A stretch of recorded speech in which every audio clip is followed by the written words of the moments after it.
નમસ્કાર મિત્રો, અમારા નવા વિડીયોમાં આપ સૌનું હાર્દિક સ્વાગત છે। આજે આપણે વાત કરીશું 40 વર્ષની વિધવા સ્ત્રી સાથે બનેલી સત્ય ઘટના વિશે। શ્રીકાંત અને શીલાના લગ્નને 15 વર્ષ થઈ ગયા હતા અને 3 બાળકો પણ મોટા થઈ ગયા હતા। નિહાર, નંદિની અને કાજલ બધા સમજુ થઈ ગયા હતા। નિહાર તો 12 વર્ષનો હતો, નંદિની, કાજલ હજી 10ની અંદરના હતા અને શ્રીકાંતનું મૃત્યુ થયું। હવે શીલાના માથે 3 બાળકના ઉછેરની જવાબદારી આવી ગઈ। શીલા સીવણ ક્લાસમાં જવા લાગી અને આમ થોડું ઘણું સિલાઈ કામ કરી અને થોડા વીમાના રૂપિયાથી તેનું ગુજરાન ચાલતું હતું। શીલાની ઉંમર ત્યારે હજી 40 વર્ષની જ હતી, પણ સ્ત્રી હતી, સમાજનું બંધન હતું અને બાળકોના ઉછેરની જવાબદારી હતી, એટલે બધું જ એક બાજુએ કરી અને બાળકોને સતત યોગ્ય રીતે ઉછેર અને યોગ્ય સગવડતાઓ મળી રહે તે માટે સતત પ્રયત્નશીલ રહેતી હતી। દિવસ રાત એક કરી અને આ જવાબદારી પૂર્ણ કરી નિહાર ગ્રેજ્યુએટ થઈ ગયો અને તેની જોબ પણ શરૂ થઈ ગઈ હતી। ઘરની જરૂરિયાતને અનુલક્ષીને તેણે માસ્ટર કરવાનું ટાળ્યું અને ગ્રેજ્યુએટ થયા પછી એક કંપનીમાં નોકરી લઈ લીધી। નોકરી થોડીક આકરી હતી, સવારના 8 થી 8, પણ નંદિની અને કાજલને કોલેજની ફી વગેરે ભરવાનું હતું, તેથી છૂટકો ન હતો। એક દિવસ નિહારને ઓફિસમાં માથું દુખવા લાગ્યું અને તાવ જેવું લાગ્યું, એટલે તે બપોરે જ ઘરે આવવા નીકળી ગયો। તે ઘરે આવ્યો, હજી ડોરબેલ વગાડવા જતો જ હતો ત્યાં અંદરથી કોઈના હસવાનો અવાજ આવ્યો।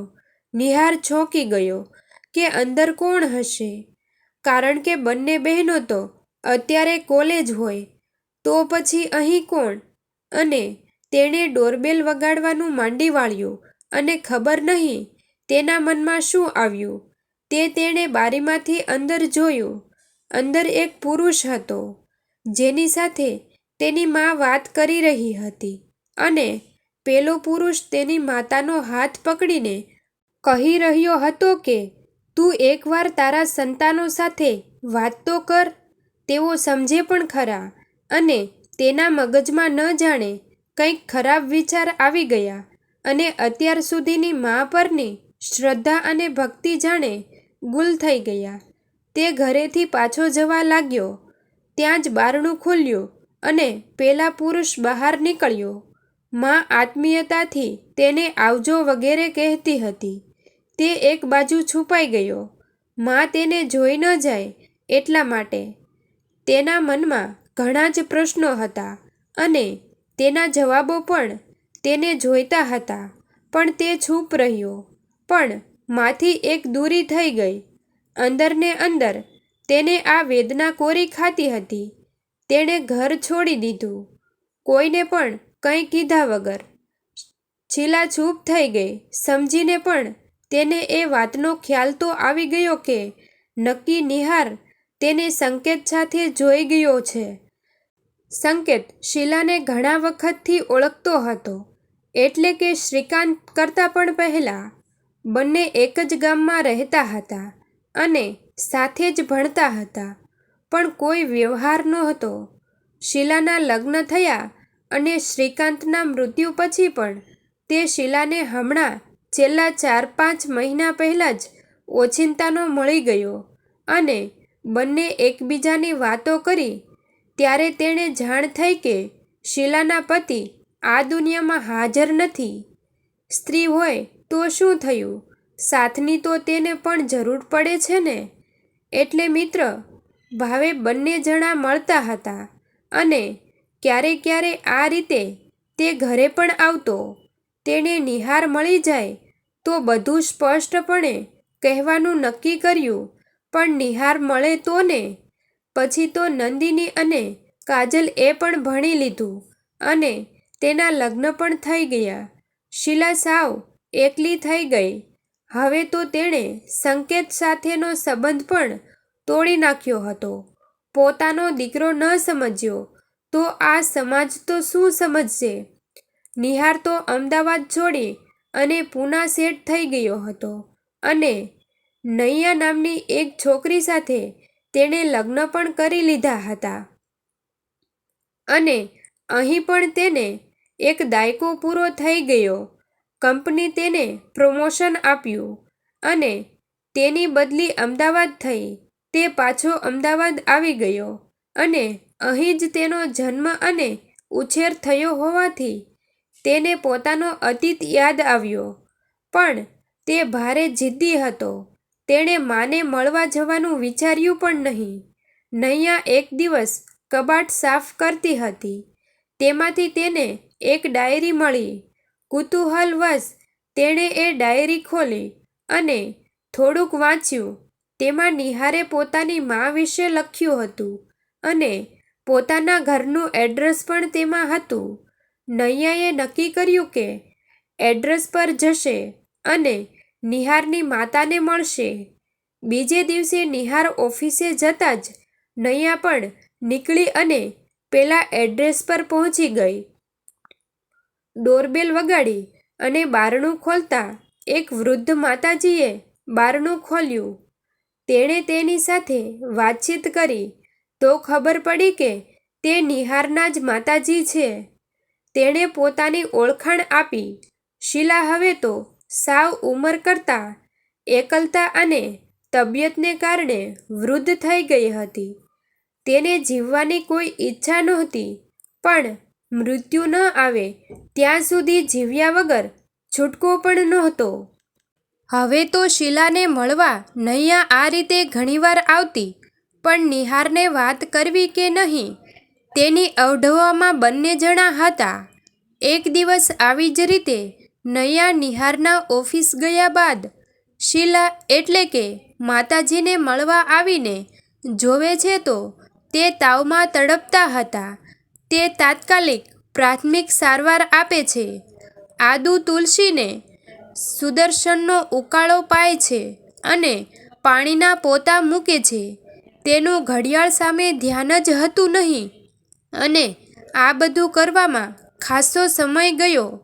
તેનું ધ્યાન ઘડિયાળ તરફ જતાં તે તાત્કાલિક ઘરે પહોંચે છે, પણ નિહાર આવી ગયો હોય છે.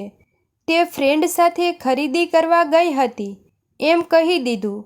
પણ પછી પણ આવું એક બે વાર થયું અને નિહારને શક પડ્યો. પોતાની માતા માટે જે વિચાર્યું હતું તે જ તેણે નૈયા માટે પણ વિચારી લીધું. એક દિવસ તેને નૈયાને કહ્યું કે હવે આપણે છૂટાછેડા લઈ લઈએ, કારણ કે મને તારા ચારિત્ર્ય પર શંકા છે. નૈયાને ખબર તો પડી હતી કે નિહારને આ બધું ગમતું નથી, પણ આટલી મોટી ગલતફહેમીથી નો શિકાર એ થશે એવું ધાર્યું નહોતું. પણ તે બહુ જ ચતુર અને બુદ્ધિશાળી હતી. એક દિવસ તે નિહારના માતાજીને મળવા જવાની હતી અને તે ઈચ્છતી હતી કે નિહાર તેનો પીછો કરતો કરતો પાછળ આવે. આથી તે એક પાર્ટીમાં જતી હોય તે રીતે ડ્રેસ અપ કર્યો અને લટકમટક થઈ અને બહાર નીકળી. નિહાર પણ તેની પાછળ પાછળ પેગેરું શોધવા નીકળ્યો. નિહારને નૈયાને જોવામાં ખ્યાલ જ ના રહ્યો કે તે પોતે જ્યાં રહેતો હતો ત્યાં જ આવી ગયો છે. નૈયાએ ડોરબેલ વગાડી. શીલા તેણે એટલે કે નિહારના માતાજીએ બારણું ખોલ્યું. શીલાને જોતાં જ નિહારની આંખ પહોળી થઈ ગઈ. અકાળે જ વૃદ્ધત્વ જોઈ તેની આંખોમાં પાણી આવી ગયા. હવે તેને સમજતા વાર ન લાગી કે નૈયા કોને મળવા આવતી હતી. નિહાર સીધો માના પગમાં પડી જાય છે. એને પોતાની ભૂલ સમજાઈ ગઈ હતી અને પછી તો તે માને પોતાના ઘરે લઈ જાય છે અને બધા હસી ખુશીથી સાથે રહે છે. મિત્રો, આજે સમાજમાં આવી નાની વાતને મોટી બનાવી દેવામાં આવે છે અને તેમાં પણ સ્ત્રીને લઈને તો ખાસ હજી પણ આવી ગેરસમજ થાય છે. આ વાર્તામાં તો મેં સ્ત્રીની છબી ચોખ્ખી રાખી છે, એટલે કે તેનો તે પુરુષ સાથે સંબંધ બતાવ્યો નથી. પણ શું સ્ત્રીને આવો કોઈ જ હક નથી? ભલે હવે થોડા અંશે સમાજમાં સુધારો જોવા મળે છે, પણ એટલી હદે તો નહીં જ. અને તે પણ પોતાના જ સંતાન પણ તેને સમજતા નથી. શું એક સ્ત્રીને આવો હક ન મળી શકે?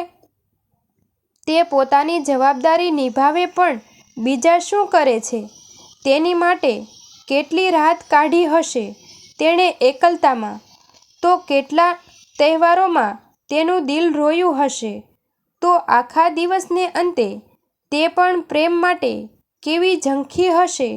શું આવા બધા બલિદાનો સરવાળો જ સાચી સ્ત્રી એવું લેબલ લગાડવા માટે જ છે?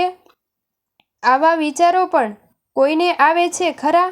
વાર્તા સ્વરૂપે કદાચ કોઈને ગમે પણ ખરું, પણ સુધારો કરવો બહુ જ જરૂરી છે.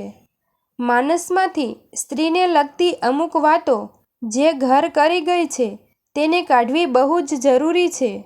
જો આવી રીતે કોઈ સ્ત્રીને કોઈ અન્ય પુરુષ સાથે સંબંધ થાય તો તે માં મટી જાય છે, તેની મમતા મરી જાય છે. ક્યારે સમાજ આ દોહરા મંતવ્યમાંથી બહાર આવશે? ક્યારે? કે પછી એ માત્ર પ્રશ્નાર્થ જ રહી જશે? મિત્રો, આવા જ જીવન ઉપયોગી અને જીવનમાં કંઈક આગળ લાવે તેવા વિડીયો તથા નવું શીખવા મળે તેવા હૃદયસ્પર્શી વિડીયો જોવા માટે અને સત્ય ઘટનાઓ જોવા માટે અમારી ચેનલને સબસ્ક્રાઈબ કરો અને લાઈક શેર કરવાનું ભૂલશો નહીં મિત્રો. થેન્ક યુ મિત્રો. મળીએ છીએ એક નવા વિડીયો સાથે. આભાર.